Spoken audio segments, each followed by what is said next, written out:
Semangat pagi! Berikut adalah tata cara pengisian SPT PPHOP 1770S. SPT 1770S dikhususkan untuk wajib pajak orang pribadi dengan penghasilan tahunan lebih dari 60 juta. Digunakan apabila wajib pajak bekerja di lebih dari satu pemberi kerja. Berikut kita akan membahas contoh soal. Triton adalah manajer di PT Kelsa, telah menjadi wajib pajak sejak 2015, menikah dengan Mary pada Januari 2018, telah memiliki satu orang anak bernama Putra sejak 2018. Mary selama 2020 mendapatkan penghasilan dari bekerja di PT Poktu sebagai pegawai tetap dan mendapat uang arisan sebesar 100 juta rupiah. Penghasilan Triton selama 2020 dirinci sebagai berikut. WP berstatuskan KK dan menyampaikan SPT tahunan PPh orang pribadi 2020 pada 1 Maret 2021. Berikut daftar aktiva dan daftar kewajiban. Berikutnya, daftar susunan anggota keluarga. Triton memiliki penghasilan tahunan lebih dari 60 juta dan akan menggunakan SPT 1770S. Untuk menyelesaikan SPT-nya, kita akan memulai dari lampiran kedua, bagian A, yaitu penghitungan PPh yang bersifat final atau dikenakan PPh final. Pertama, penghasilan istri dari satu pemberi kerja. Mary hanya bekerja di satu pemberi kerja, oleh sebab itu, penghasilannya dianggap final. Yang kedua, penghasilan dividen Telkomsel dikenakan tarif final 10% pada tahun 2020. 3. Penghasilan sewa rumah di Bogor dikenakan tarif final 10%. Berikut adalah lampiran 2 SPT 1770S yang akan diisi. Isikan NPWP, nama wajib pajak, dan tahun pajak pada bagian atas. Selanjutnya pada bagian A, kolom kedua, kita bisa melihat sumber atau jenis penghasilan. Pada kolom 3, dasar pengenaan pajak atau penghasilan bruto, dan pada kolom 4, PPh terutang, seperti yang telah dijelaskan sebelumnya. Jumlah bagian A juga dapat kita lihat di bawah. Berikut adalah harta dan kewajiban atau utang Triton pada akhir tahun.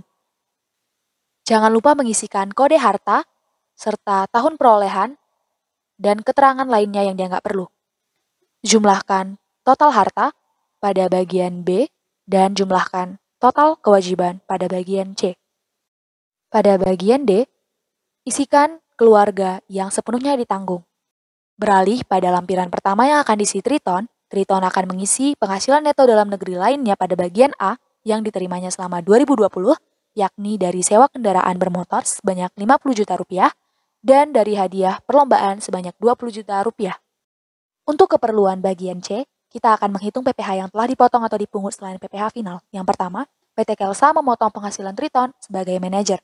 Yang kedua, PT Raga memotong hadiah perlombaan yang diterima Triton dengan tarif 5%.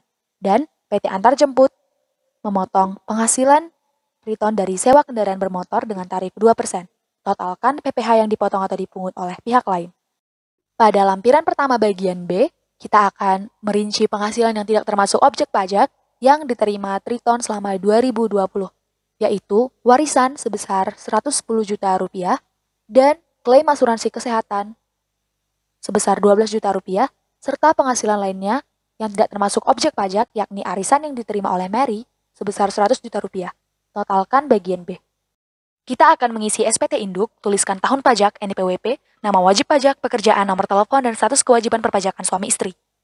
Bagian A, kita akan mengisi penghasilan neto dalam negeri sehubungan dengan pekerjaan. Yang kedua, kita akan mengisi penghasilan neto dalam negeri lainnya sesuai dengan lampiran pertama jumlah bagian A. Yang ketiga, penghasilan neto luar negeri jika ada. Kemudian yang keempat, kita jumlahkan angka 1 sampai dengan angka 3. Yang kelima, zakat atau sumbangan keagamaan yang bersifat wajib. Yang keenam, penghasilan neto dikurangi zakat. Berikut adalah pengerjaan perhitungannya. PT KP Triton adalah K1 karena dia menanggung satu anak dan telah menikah. Selanjutnya, penghasilan kena pajak adalah penghasilan neto dikurangi PT KP. PPh terutang didapatkan dengan menghitungnya dengan tarif pasal 17 Undang-Undang PPh.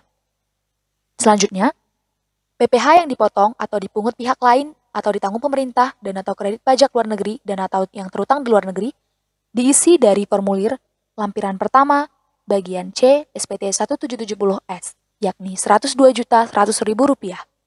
Maka, PPh yang harus dibayar sendiri oleh Triton adalah Rp121.100.000 dikurang Rp102.100.000, yaitu Rp19 juta. Tidak ada PPh pasal 25 yang disetor oleh Triton, ataupun tidak ada STP PPh pasal 25, maka jumlah kredit pajaknya adalah 0.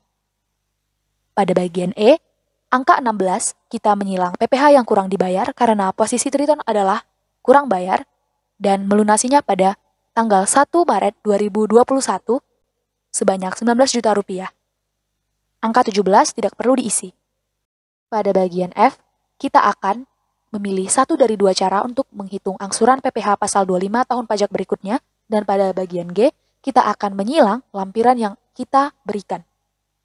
Pada bagian pernyataan, kita harus mengisinya lagi dengan lengkap. Dengan demikian, SPT 1770S milik Triton telah selesai. Kami dari kelompok 1, Bagia Raja Parulian Nainggolan, nomor absen 3, Christopher Theodore Emilio Lumban Tobing, nomor absen 7, Grace Selpia Madumamanik, nomor absen 14, Pangeran Gabriel Vibratama Pardede, nomor absen 22, dan Rio Lutfi Briantama, nomor absen 26, mengucapkan terima kasih dan sampai jumpa.